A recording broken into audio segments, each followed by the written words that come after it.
வணக்கம் ஃப்ரெண்ட்ஸ், எல்லோரும் எப்படி இருக்கீங்க? நான் சூப்பராக இருக்கேன். வாங்க, இன்றைக்கி ஒரு சூப்பர் வீடியோ இருக்குது, வீடியோக்குள்ளே போகலாம். இது வந்து சாம்சங் போர்டு. இப்போ இந்த சாம்சங் போர்டு பார்த்தீங்கன்னா இது வந்து கம்யூனிகேஷன் போர்டு. இது வந்து இன்வெர்டர் டிரைவ். இது வந்து கம்ப்ரஸர் டிரைவ் பண்ணுறதுக்கு மட்டும்தான் இந்த போர்டு. இந்த போர்டு பார்த்தீங்கன்னா கம்ப்ரஸர் டிரைவ் பண்ணுறதுக்கு இதுக்கு தான் இந்த போர்டோட இது பார்த்தீங்கன்னா இது வந்து கம்யூனிகேஷன் ஒயர். ஏற்கனவே இந்த ஷார்ட்ஸில் இந்த ஒயரிங் கிட்ட பற்றி போட்டிருப்பேன். இது மாதிரி ரெடி பண்ணி வச்சிங்கன்னா உங்களுக்கு வந்து ரொம்ப யூஸ்ஃபுல்லாக இருக்கும் அப்படின்னு சொல்லி போட்டிருப்பேன். ஆல்ரெடி நீங்கள் அதை பார்த்து தெரிஞ்சுக்கோங்க. அதுக்கப்புறம் பார்த்தீங்கன்னா இந்த பாருங்கள், இந்த மாதிரி ஒரு ஒயரிங் கிட்ட இது வந்து பார்த்தீங்கன்னா இது வந்து கம்ப்ரஸருக்காக ரெடி பண்ணது. இந்த மாதிரி ஒரு ஜாக்கு. இது பார்த்தீங்கன்னா 4 ஒன்று 5 ஒயர் இருக்க மாதிரி இருக்குது. 6 ஒயர் பின்னு ஒன்று வந்து இது பண்ணியிருக்கு. ஒன்று வந்து காமனு, மிச்சது வந்து ஒரு ரெசிஸ்டன்ஸுக்கு ஒரு சென்சார் இருக்குது. இதை வந்து இதில் கனெக்ட் பண்ணிட்டீங்க அப்படின்னா இது வந்து பார்த்தீங்கன்னா இதில் கனெக்ட் பண்ணிட்டீங்கன்னா சென்சார் ஓகே ஆகிடும். இது வந்து எக்ஸ்டர்னல் சென்சார். இது இருந்தாலும் ஓடும், இல்லைனாலும் ஓடும். அதுமாதிரி பார்த்தீங்கன்னா இது வந்து கம்யூனிகேஷன். இந்த ஜாக்கு வந்து பார்த்தீங்கன்னா 4 பின்னு உள்ள ஜாக்கு. இதே மாதிரி 2 ஜாக்கு ஆட் பண்ணிட்டோம்னா இங்கேருந்து அங்கே கம்யூனிகேஷன் கொடுக்கறதுக்கு கம்யூனிகேஷன் ஜாக்கு. இது வந்து பவர் ஜாக்கு. பவர் ஜாக்கு வந்து 2 சைட்லேயும் ஒன்று கொடுக்கணும். மெயின் பவர் இதில் கொடுத்துடணும். அந்த மாதிரி கொடுத்துருக்கேன். இது கம்ப்ரஸருக்கு போகிறது. இப்போ வந்து பார்த்தீங்கன்னா கம்ப்ரஸர் ஓல்டுன்னு கம்ப்ளைண்ட் ஆகிட்டு நம்மள்ட்ட சொல்லியிருக்காங்க. இது எப்படி செக் பண்ணுறது என்னங்கிறத பற்றி தான் இப்போ நம்ம கம்ப்ளீட்டாக பார்க்க போகிறோம். இப்போ பார்த்தீங்கன்னா நான் பவர் கொடுத்துட்டு ஆன் பண்ணிட்டேன். இங்கே பாருங்கள், இன்வெர்டர் வந்து லைட் எரிஞ்சிட்டு ஆஃப் ஆகிடுது. பவர் வருது இன்வெர்டர் போர்டுக்கு. ஓகேவா? இன்வெர்டர் போர்டு கெப்பாசிட்டரில் செக் பண்ணுறேன் பாருங்கள். இங்கே பாருங்கள் 14 வோல்ட் வருது. இன்வெர்டர் போர்டு நல்லா இருக்குது. இப்போ இந்த போர்டில் எந்த ஒரு சப்ளையுமே இல்லை. இங்கே பாருங்கள், கெப்பாசிட்டரில் செக் பண்ணுறேன், 0லேயே இருக்குது பாருங்கள். வோல்டேஜ் எதுவும் வரல. இதான் பவர் ஐசி.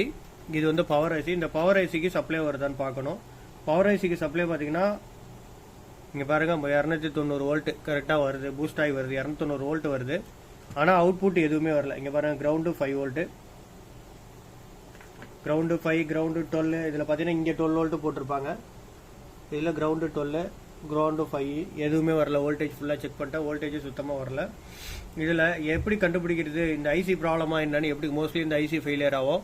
இந்த ஐசி எப்படி கண்டுபிடிக்கிறது அப்படின்னு பார்த்தீங்கன்னா, பவரை டிஸ்கனெக்ட் பண்ணிடுங்க. பவரை டிஸ்கனெக்ட் பண்ணிட்டீங்கன்னா இந்த ஐசி நல்லா இருந்ததுன்னா இதில் இருக்க வோல்டேஜ், அந்த பூஸ்டான வோல்டேஜ் பார்த்தீங்கன்னா பாருங்கள் ஸ்லோவாக குறையுது பாருங்கள். இதே நல்ல ஐசியாக இருந்தால் உடனே குறைஞ்சிரும். இப்போ இந்த ஐசியில் செக் பண்ணுறப்ப காட்டுறேன் பாருங்கள். இந்த ஐசியில் ட்ரெயின் ஆகிட்டு இருக்கு பாருங்கள். இதே ஃபாஸ்ட்டாக குறையும், டக்குன்னு குறையும் பார்த்தீங்கன்னா உங்களுக்கு பாருங்க. சுத்தமாக அவுட்புட் வரல. ஐசி ப்ராப்ளமாக இருந்தால் இந்த மாதிரி ஸ்லோ ட்ரெயினாக இருக்கும். சார்ஜ் ஆகி நிற்கும் பார்த்தீங்கன்னா. இது பெரிய கெப்பாசிட்டருங்கிறதுனால ரொம்ப நேரம் கழிச்சு தான் ட்ரெயின் ஆகும். இது சின்ன கெப்பாசிட்டரு, உடனே ட்ரெயின் ஆகிடணும். உடனே ட்ரெயின் ஆகலை அப்படின்னா ஐசி ப்ராப்ளம். இதில் ஏன் ட்ரெயின் ஆகலை அப்படின்னு கேட்டிங்கன்னா இங்கே பாருங்கள், இப்போ ட்ரெயின் ஆகிருக்கும். இது வந்து மைக்ரோஃபேரட் வந்து ரொம்ப அதிகம். இங்கே பாருங்கள் 7 வோல்ட்டுக்கு வந்துருச்சு. இது பாருங்கள் இன்னும் 23 வோல்ட் இருக்குது. இது ஏன் லேட்டாக ட்ரெயின் ஆகுது அப்படின்னா இது வந்து பார்த்தீங்கன்னா 680 மைக்ரோஃபேரட் 680 மைக்ரோஃபேரட் போட்டிருக்காங்க. 2 பேரலில் இது சீரியஸில் போட்டிருக்காங்க 2 கெப்பாசிட்டரு. அதனால 680 மைக்ரோஃபேரட் இது. அதனால லேட்டாக தான் ட்ரெயின் ஆகும். இது பார்த்தீங்கன்னா வெறும் 22 மைக்ரோஃபேரட் தான் இது. அதனால வந்து சீக்கிரமாக ட்ரெயின் ஆகணும். ஆனால் ட்ரெயின் ஆகலை அப்படின்னாலே இந்த ஐசி ஒர்க் ஆகலை அப்படின்னு அர்த்தம். ட்ரெயின் இந்த பின்னில் ஐசி ஒர்க் ஆகலைன்னு அர்த்தம். இந்த ஐசியை மாற்றினீங்கன்னா சரியாயிடும். இந்த ஐசி செக் பண்ணுறது இப்படி தான். ட்ரெயின் ஆகலை, இந்த வோல்டேஜ் பூஸ்டான வோல்டேஜ் வந்து ட்ரெயின் ஆகாமல் லேட்டாக டிஸ்சார்ஜ் ஆனிச்சு அப்படின்னா இந்த ஐசி போயிருக்கும். பவர் ஐசி ப்ராப்ளம்னு அர்த்தம். பவர் ஐசி கனெக்ஷனில் இருந்ததுன்னா உங்களுக்கு வந்து கண்டிப்பாக இதாகும். இப்போ நான் ஐசியை மாற்றிட்டு வேறு ஐசி போட்டுட்டு நான் உங்களுக்கு செக் பண்ணி காட்டுறேன் பாருங்கள். புது ஐசி எடுத்துக்கலாம் நம்ம.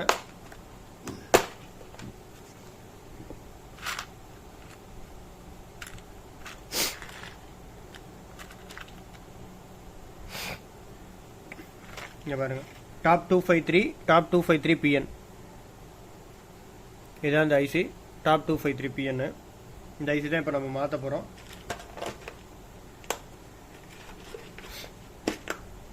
ஐசியை மற்றபடி நீங்கள் செக் பண்ண முடியாது. இந்த மாதிரி மட்டும் தான் செக் பண்ண முடியும் நீங்கள், வேறு வழி கிடையாது.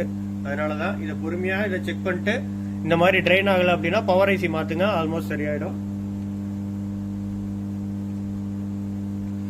அதே மாதிரி இந்த டிரான்ஸ்ஃபார்மர் நல்லா இருக்கான்னு தெரிஞ்சுங்க. நான் உங்களுக்கு சொல்கிறேன், பவர் டிரான்ஸ்ஃபார்மர், இந்த டிரான்ஸ்ஃபார்மரில் ஃபெயிலியர் இருந்தாலும் உங்களுக்கு வந்து இதாகாது, ட்ரெயின் ஆகாது, வோல்டேஜ் பூஸ்ட் ஆகும், பூஸ்ட்லேயே தான் இருக்கும். இப்போ நான் காட்டுறேன் பாருங்கள். இது மோடில் வச்சுட்டேன். இது டயோடு மோடு, ஆக்சுவலாக கண்டினியூட்டி மோடு இதே தான் காட்டும். இங்கே பாருங்கள், இது நல்லா இருக்குது. பிரைமரி வைண்டிங் வந்து போயிருந்தாலும் இந்த எஸ்எம்எஸ் டிரான்ஸ்ஃபார்மரில் பிரைமரி வைண்டிங் போயிருந்தாலும் உங்களுக்கு வந்து கண்டிப்பாக இது மாதிரி தான் இருக்கும். ஐசி போன மாதிரி தான் தெரியும். பிரைமரி வைண்டிங் போயிட்டு நீங்க ஐசி மாத்தினீங்கன்னா உங்களுக்கு ரெடி ஆகாது. அந்த வைண்டிங்கையும் ஒரு தடவை செக் பண்ணிக்கோங்க. இதுல வந்து வைண்டிங்லாம் நல்லா இருக்கு, பிரைமரி வைண்டிங் நல்லா இருக்கு. ஐசியை மாத்தி பார்த்துட்டு நம்ம எதுனாலும் இது பண்ணலாம். ஐசியை எது ரிமூவ் பண்ணி எடுத்துட்டு திருப்பி நீங்க இது பண்ணிக்கலாம்.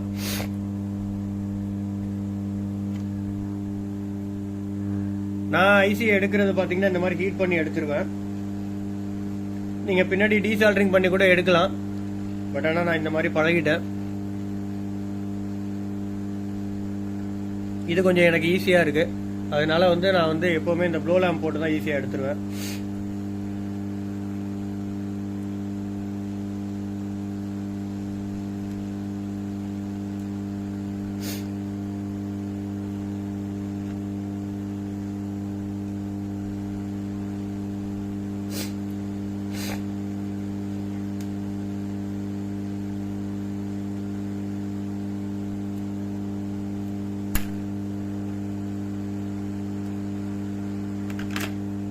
கொஞ்சம் ஸ்ட்ராங்கா இருக்கு, ஏன்னா ஃபர்ஸ்ட் டைம் ஐசி எடுக்கிறோம்.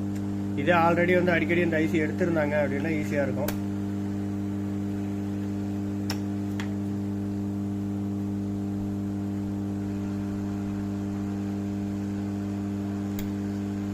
பின்னாடி லெக் மடங்கி இருக்கான்னு பாத்துங்க. பின்னாடி இந்த லெக் மடங்கி இருக்கும், அதனால கூட வராது ஐசி. பின்னாடி வந்து இந்த லெக் மடக்கி விட்டுருவாங்க, மடக்கி விட்டாலும் ஐசி உங்களுக்கு வராது.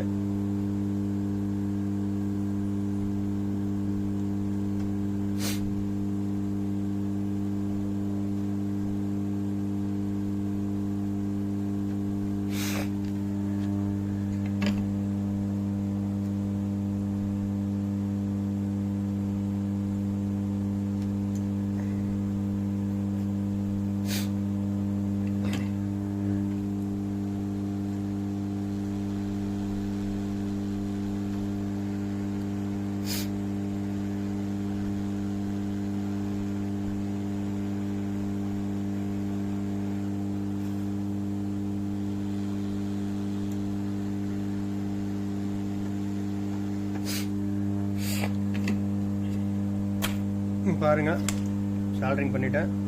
திருப்பிட்டு சால்டரிங் ஏதாவது ட்ரையா இருந்ததுன்னா திருப்பி அதை மட்டும் ஃபில் பண்ணிடுங்க.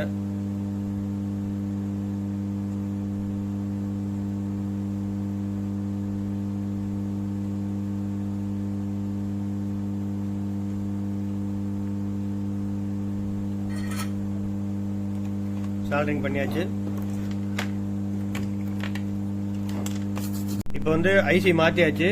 ஐசி மாத்திட்டு இது பண்ணிருக்கோம். ஆனா கொஞ்சம் ஐசி சூடா இருக்கு, அதனால உடனே ஆன் பண்ண வேணாம். ஃபர்ஸ்ட் அந்த எப்பவுமே சால்டரிங் பண்ணீங்கன்னா நல்லா கூல் பண்ணிட்டு நார்மல் டெம்பரேச்சர் வந்ததுக்கு அப்புறம் ஆன் பண்ணுங்க. சூடோட ஆன் பண்ண வேணாம்.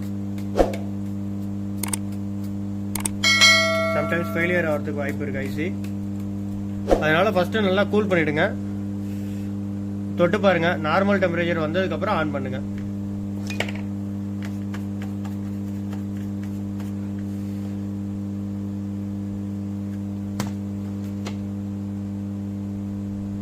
இப்பயும் ஆன் ஆகல அப்படின்னா எஸ்எம்பிஎஸ் நீங்க அடிஷனல் எஸ்எம்பிஎஸ் எக்ஸ்டர்னல் எஸ்எம்பிஎஸ் கூட வைக்கலாம். எக்ஸ்டர்னல் எஸ்எம்பிஎஸ் வைக்கிறது எப்படின்னு வீடியோ போட்டிருக்கேன் ஆல்ரெடி. நமக்கு பாருங்க, வோல்டேஜ்ல வச்சாச்சு. இப்போ நான் ஆன் பண்றேன். ஆன் பண்ணிட்டேன். வோல்டேஜ் செக் பண்ணி பார்க்கலாம். வோல்டேஜ் வந்துருச்சு பாருங்க, 5 வோல்ட் வந்துருச்சு. கம்ப்ரஸர் ஆன் ஆகி ஓடிட்டு இருக்கு பாருங்க.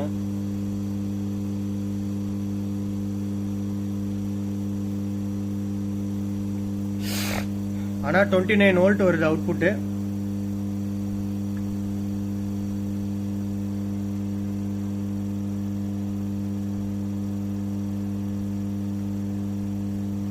வோல்ட் வர வேண்டிய இடத்துல 29 வோல்ட் வருது. ஐசி சூடாகுது.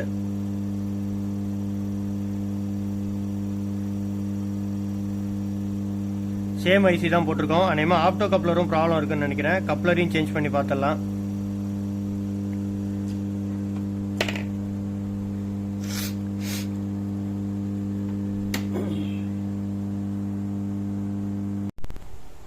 கப்ளர் மாத்தியாச்சு, ஆப்டோ கப்ளர் மாத்தியாச்சு. ஐசி கப்ளர் ரெண்டுமே மாத்தி இருக்கு. ஏன்னா ஆப்டோ கப்ளர் வந்து ஃபீட்பேக் தப்பா இருந்தாலும் வோல்டேஜ் ஹை வோல்டேஜ் வரும். அதனால கூட உங்களுக்கு ப்ராப்ளம் இருக்கும். இப்போ மறுபடியும் ஆன் பண்ணி எவ்வளோ வோல்டேஜ் வருது என்னன்னு செக் பண்ணிக்கலாம். ஏன்னா இந்த 12 வோல்ட் இல்லாமல் நீங்கள் அந்த 26லேயே கொடுத்தீங்கன்னா ஃபேன் மோட்ரு அந்த fan motor DC fan motor 12 வோல்ட்டில் தான் போட்டிருப்பாங்க. அது ஃபெயிலியர் ஆகிறதுக்கான வாய்ப்பு இருக்குது. அதனால வந்து வோல்டேஜ் கரெக்டாக இருக்கான்னு எப்போவுமே செக் பண்ணிக்கோங்க. பாருங்கள் இப்போ 12 வோல்ட் வந்துருச்சு. இங்கே பாருங்கள் 12 வோல்ட் வருது. 12.5 அதுதான் கரெக்டான வோல்ட்டு. ஆட்டோ கப்ளர் ஃபெயிலியர் இருந்தாலும் உங்களுக்கு ஹை வோல்டேஜ் வரும். அதனால அதை செக் பண்ணிவிட்டு அதையும் மாற்றிடுங்க. இங்கே பாருங்கள் இப்போ 12 வோல்ட் வந்துருச்சு. இப்போ 12 வோல்ட்டு 5 வோல்ட் வருது. இப்போ எல்இடி பிளிங்க் ஆகுது பாருங்கள் எல்இடி. இப்போ பவர் கரெக்டாக இருக்குது. இதே சப்போஸ் அந்த 26 வோல்ட்டோடய அப்படியே கொடுத்து அமிச்சிங்கன்னா ஓடும், கம்ப்ரஸர்லாம் ஓடும், எல்லாம் ஆகும். இந்த டிசி ஃபேன் மோட்டர் போட்டாங்கன்னா போயிடும், புதுசு மாற்றினாலும் போயிட்டே இருக்கும். ஏன்னா டிசி ஃபேன் மோட்டர் 12 வோல்ட்டில் ஒர்க் ஆகுது. அதுக்கு நீங்கள் 26 வோல்ட் கொடுத்தீங்கன்னா டிசி ஃபேன் மோட்டர் போயிடும். இப்போ எது ப்ராப்ளம் வந்ததுன்னா இந்த பவர் ஐசியும் ப்ராப்ளம் வந்தது, கப்ளரும் ப்ராப்ளம் இருந்தது. அதுமாரி கப்ளரில் பார்த்தீங்கன்னா இந்த சைடு வந்து பாருங்கள், இந்த 5 வோல்ட் இப்படி தான் இருக்கணும். இதே வந்து இந்த இடத்துல அதிகமாக இருந்தது, வோல்டேஜ் அதிகமாக இருந்தது, இந்த இடத்துல வோல்டேஜ் அதிகமாக இருந்தது அப்படின்னா கண்டிப்பாக ஹை வோல்டேஜ் தான் வரும். அவுட்புட் வோல்டேஜ் செக் பண்ணிவிட்டு எப்போவுமே கொடுங்க போர்டை. இங்கே பாருங்கள், இப்போ பாருங்கள் வோல்டேஜ் நான் உங்களுக்கு காட்டுறேன் பாருங்கள். ஆஃப் பண்ணிவிட்டு எப்படி ட்ரெயின் ஆகுதுன்னு. 280 வோல்ட் இப்போ இருக்குது, ஆனில் இருக்குது, ஓடிக்கிட்டு இருக்குது. இங்கே பாருங்கள் கம்ப்ரஸர் ஓடிக்கிட்டு இருக்கு. இப்போ நான் ஆஃப் பண்ணிட்டேன்.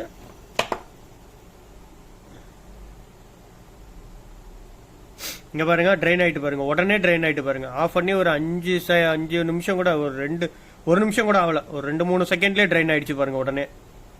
இந்த மாதிரி தான் ட்ரெயின் ஆகணும்.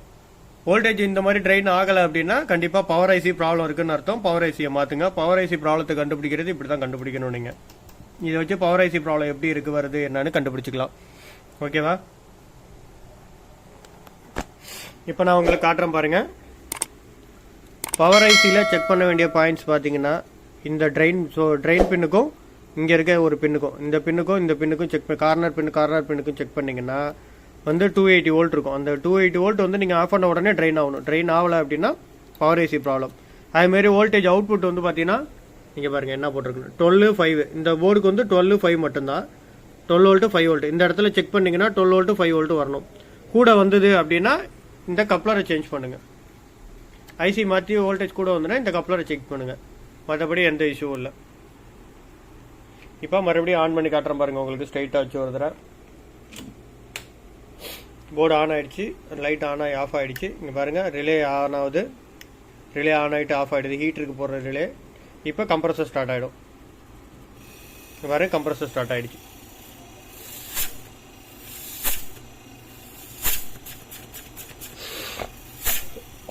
ஓகேவா?